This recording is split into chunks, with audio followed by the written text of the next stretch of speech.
स्वर संधि का दूसरा नियम है गुण संधि। तो गुण संधि में देखिए, पूर्व शब्द के अंतिम वर्ण अकार अथवा आकार हो और बाद वाले शब्दों के आदि वर्ण हर्ष इकार अथवा दीर्घ इकार हो तो क्या बन जाएगा, ये कार। तो अकार और आकार के साथ हर्ष इकार और दीर्घ इकार का योग होने पर क्या बनता है, ये कार। उसी प्रकार देखिए, आदि में अकार अथवा आकार है और अंतिम शब्द के आदि वर्ण उकार अथवा दीर्घ उकार है, हर्ष उकार अथवा दीर्घ उकार है, तो क्या बन जाएगा, ओकार। उसी प्रकार पहला शब्द के अंतिम वर्ण अकार अथवा आकार है और दूसरे शब्द के आदि वर्ण रीकार अथवा लीकार है, तो वो बन जाएगा और अल। अब हम आपको गुण संधि सिखा रहे हैं, उदाहरण से समझिए। जैसे नर धन इंद्र, नर धन इंद्र इस शब्द में देखिए, नर शब्द के अंतिम वर्ण क्या है, हर्ष ओकार, और इंद्र शब्द के आदि वर्ण क्या है, दीर्घ इकार हर्ष इकार। इंद्र शब्द के आदि वर्ण क्या है, हर्ष इकार। तो अकार और इकार मिलकर के क्या बनेगा, एकार।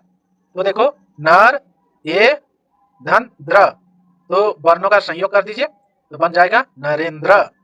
महा धन ईश, तो महा शब्द में अकार उत्तरवर्ती जो आकार है वो दीर्घ है और उसके बाद ईश शब्द के आदि में जो दीर्घ इकार है, तो आकार और दीर्घ इकार मिलकर क्या बन जाएगा, एकार। तो मह हल हो जाएगा, ए धन स, तो वर्णों का संयोग कर दे तो महेश। उसी प्रकार देखिए, रथ धन उपस्थे, तो रथ शब्द के अंतिम वर्ण क्या है, हर्ष ओकार, और उपस्थे शब्द के आदि वर्ण क्या है, हर्ष उकार। तो अकार और उकार मिलके क्या बनेगा, ओकार। तो रथ थकार हल जाएगा, रथ ओ धन पस्थे, तो वर्ण संयोग कर दीजिए, रथो पस्थे।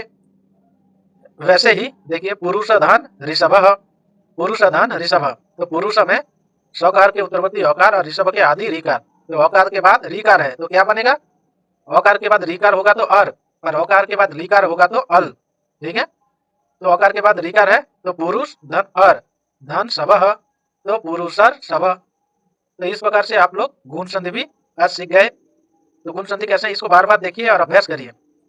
अभी स्वर संधि का तीसरा जो नियम है, वृद्धि संधि। वृद्धि संधि क्या होता है ना, पहला शब्द के अंतिम वर्ण अकार अथवा आकार होगा और दूसरे शब्द के आदि वर्ण एकार अथवा ओइकार होगा, और ये दोनों शब्द मिलकर क्या बनेंगे ना, ओइकार। वृद्धि संधि में और एक नियम है, पहले शब्द के अंतिम वर्ण अकार अथवा आकार हो और दूसरे शब्द के आदि वर्ण ओकार अथवा उकार हो, तो अकार आकार अथवा अकार और आकार और बाद में ओकार और उकार अगर हो तो दोनों मिलकर क्या बनेंगे, ओकार। तो इसको हम एक उदाहरण से समझते हैं। जैसे ब्रह्म धन एव, तो देखो ब्रह्म में ह म के बाद क्या है, अकार है, तो अकार अंतिम शब्द है ब्रह्म शब्द के, उसके बाद एव शब्द के आदि शब्द क्या है, एकार। तो अकार और एकार मिलके क्या बनेगा, ओइकार। तो ब्रह्म हल हो जाएगा, ओइ धन व, तो क्या बन जाएगा, ब्रह्मैव। वैसे ही देखिए, उत्तम धन ओजा, उत्तम धन ओजा, देखो मकार के बाद क्या है, अकार है, उत्तम शब्द के अंतिम शब्द क्या है, अकार, और ओजा शब्द के आदि शब्द क्या है, ओकार। तो अकार और ओकार मिलके क्या बन जाएगा, ओकार। तो क्या बन जाएगा, उत्तम ओ धन जा, वर्णों का संयोग कर दीजिए, उत्तम ओजा।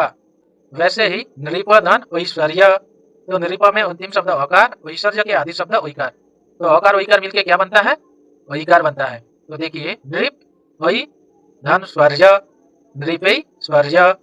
वैसे ही देखिए, महाधन औषध, तो महा शब्द में अकार के बाद क्या है, आकार, आकार के बाद औषध शब्द में पहला शब्द क्या है, ओकार, तो आकार और ओकार मिलके क्या बनेगा, ओकार। तो महा औ धन सध, वर्ण संयोग कर देंगे तो महौषध। तो आज आपने वृद्धि संधि भी सीख लिए। तो ये नियम को आप ध्यान में रखें कि अकार और आकार के बाद एकार और ओइकार हो तो ओइकार बन जाता है, अकार और आकार के बाद ओकार अथवा ओकार हो तो भी ओकार बन जाता है। तो इसको क्या कहते हैं, वृद्धि संधि। अपने तीसरे नियम भी सीख लिए। अब हम स्वर संधि के चौथा नियम यन संधि की ओर आगे बढ़ते हैं। तो इसमें देखिए, यन संधि में चार चीजों पर ध्यान दीजिए कि शुरू में जो पहला शब्द है उस शब्द के अंतिम में क्या होगा कि हर्ष इकार अथवा दीर्घ इकार हो, तो उस हर्ष इकार और दीर्घ इकार को यकार आदेश हो जाएगा। और पर में क्या चाहिए ना, पर में अच होना चाहिए। अभी आपको अच क्या है पता नहीं, तो अच हमने यहाँ पे लिख के रख दिए हैं, आप देख लीजिए अच क्या है। हम हर्ष और दीर्घ सब मिला करके अच यहाँ पे रख दिए हैं। आप देखिए, अकार आकार ई, मतलब अ हर्ष आकार दीर्घ आकार, ठीक है, ऐसे हम पढ़ते हैं, अ आ ई उ री ली ए ऐ ओ औ। ठीक है, ये सब अच है। तो ये क्या है, आदि शब्दों के अंतिम में अगर ईकार हो और पर में अगर इस अच में से कोई भी वर्ण हो, अकार हो, आकार हो, मतलब हर्ष उकार हो, दीर्घ आकार हो, हर्ष इकार हो, दीर्घ इकार हो, हर्ष उकार हो, दीर्घ उकार हो, और रीकार हो अथवा दीर्घ रीकार हो, रीकार हो, एकार इकार ओकार अथवा उकार हो, तो ईकार के स्थान पर क्या हो जाएगा, यकार आदेश हो जाएगा। वैसे ही अगर पहले शब्द के अंतिम वर्ण उकार आता है, हर्ष उकार अथवा दीर्घ उकार, और पर में अगर अच हो, जो हमने ऊपर लिख दिए हैं, इसमें से कोई भी वर्ण आदि में हो, तो उकार, हर्ष उकार अथवा दीर्घ उकार को वकार हो जाएगा। रीकार, हर्ष रीकार अथवा दीर्घ रीकार पहले शब्द के अंतिम वर्ण हो और पर में अगर अच हो, अ आ ई ऐसे हर्ष दीर्घ सब मिला करके अगर पर में हो, तो रीकार के स्थान पर क्या हो जाएगा, रेप। ठीक है, वैसे ही लीकार के परे अगर अच हो, तो लीकार के स्थान पर हो जाएगा लौकार। तो अभी हम इसको उदाहरण से समझते हैं। जैसे देखिए, स्मृति धन आदेश, स्मृति धन आदेश में स्मृति, स्मृति शब्द के अंतिम शब्द क्या है, धकार उत्तवर्ती औकार, और आदेश शब्द के पहला शब्द क्या है, आकार। तो देखिए ईकार के पर में आकार, आकार अच में आता है, तो आकार होने से क्या हो जाएगा, ईकार के स्थान पर यकार आदेश हो जाएगा। तो यकार आदेश कर देंगे तो स्मृत, स्मृत कर देंगे, फिर य धन आदेश, तो वर्णों का संयोग कर देंगे तो स्मृत या धन आदेश, तो स्मृतिया देश। ठीक है, स्मृतिया देश। एक चीज हमें पहले बताना चाहिए था, मैं अभी बता देता हूँ। यहाँ पे फुट नोट में लिख के रखे हैं, देखिए, अझिनम वर्ण परेण संयोजम, मतलब क्या है, अझिनम वर्ण परेण संयोजम, मतलब अच के बिना अगर हल वर्ण हो तो वो पर वर्णों के साथ संयोग हो जाता है। जैसे स्मृत्य, स्मृत्य में क्या है, ईकार के स्थान पर यकार आदेश कर दिया, तो भी हल है, यह भी हल है, तो दोनों मिलके क्या बन गया, त्य।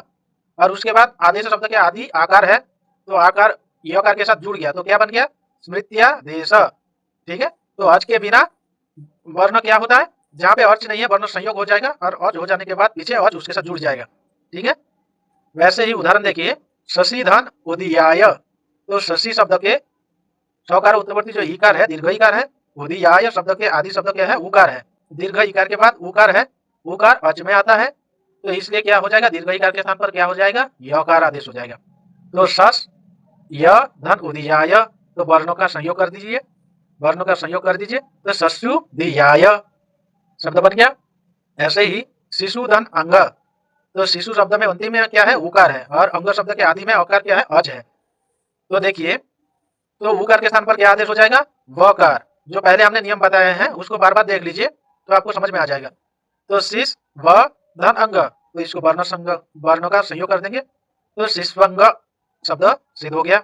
देखिए, पितृधन अर्चा, पितृ शब्द में तो अकार उत्तरवर्ती क्या है, रीकार है, और अर्चा शब्द के आदि शब्द अकार है, तो अकार अच में आता है, तो रीकार के बाद अच है, तो रीकार के स्थान पर क्या आदेश हो जाएगा, रेप अर्थात रकार। तो पितर, क्योंकि पितर तो भी हल है, र भी हल है, पितर धन अर्चा, तो और र मिल के क्या बनता है, त्र, तो शब्द क्या बना, पितर चा। और ऐसे ही आप इसको बनाने की कोशिश करें, जागरी धन अति, अपरिधन आप्तम, आप इसको बनाएं और आप इसको कमेंट में हमें बना के कमेंट करें, तो हम देखेंगे कि आप कैसे सीख पाए हैं।